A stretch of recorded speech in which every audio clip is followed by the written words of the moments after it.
Hello, I'm Brett High. I'm the Regional Fisheries Manager for the Upper Snake region. We're out here today to show you some tips and tricks for you beginner ice fishermen. First of all, you want to be safe when you're climbing out on the ice. And so one thing that you want to do if you're in a location where you don't see a lot of other people fishing, or if you just want to make sure you're on thick enough ice, is do a test drill and check the ice as you go out on the ice. So you head out on the ice, you want to be a little bit further away from the edge of the water, and then just drill real quick.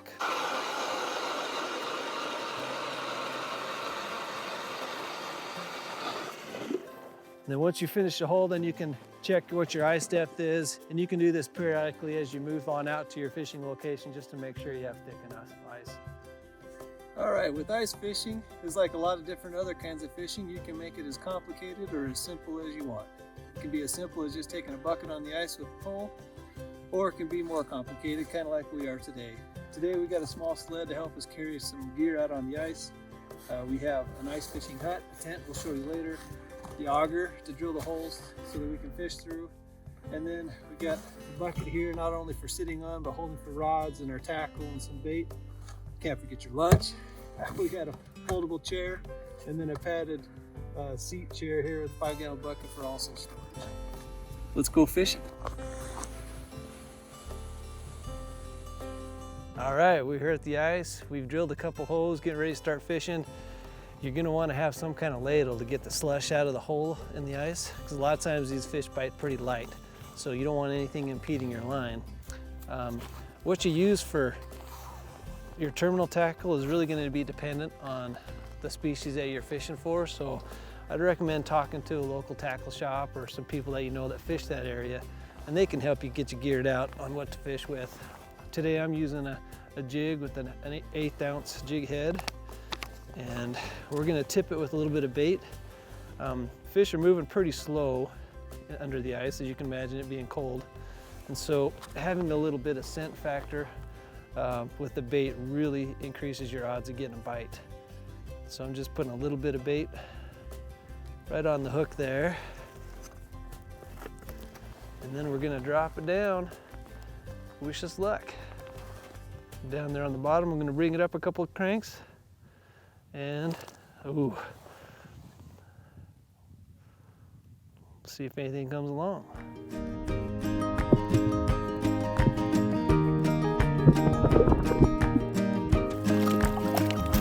There he is.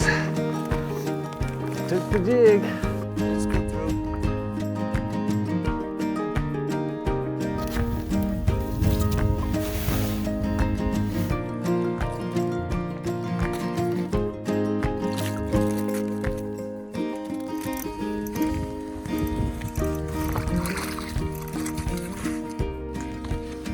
What do you think? It's cool. You love fishing?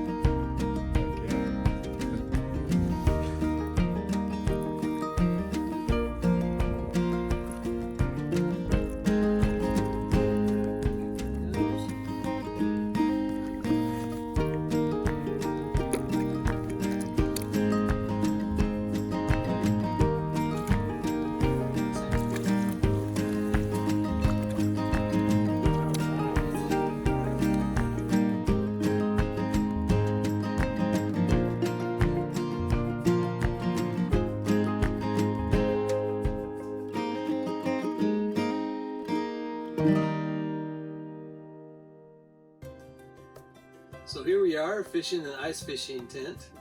These are pretty easy to set up and anchor into the ice with some big ice screws.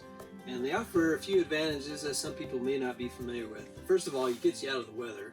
And they're almost always a little bit warmer, so if you're fishing with kids or if you're fishing on a cold, windy day, these are really helpful.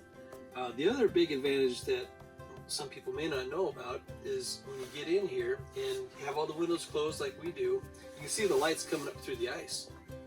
And if you're fishing in shallow, clear water, you can actually sight fish.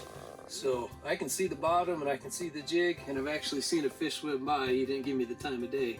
But that's a unique way to ice fish, is actually sight fishing for them in an ice hut like this.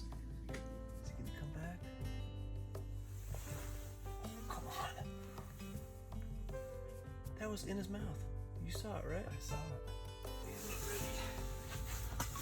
Maybe.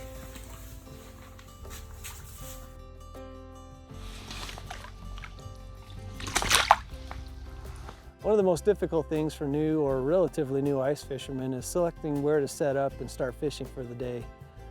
There's a few things that you can look for to help you hedge your bets and increase your catch rates, and it would be features like points on the shoreline. Those are attractive to fish. If you know where drop-offs or shelves are in the water, that'd be another place to set up. But you can also look for things like springs or tributaries that come in. Of course, be careful around those. With the different water temperatures, the ice is generally thinner, so be cautious when selecting those spots. Remember, if you're not catching anything, please move. That's the general rule for ice fishing. Just keep moving until you find the fish, and then eventually it'll work out. And then the last option is, if you don't know of any of these things, just go fish where the other people are. They usually have it figured out.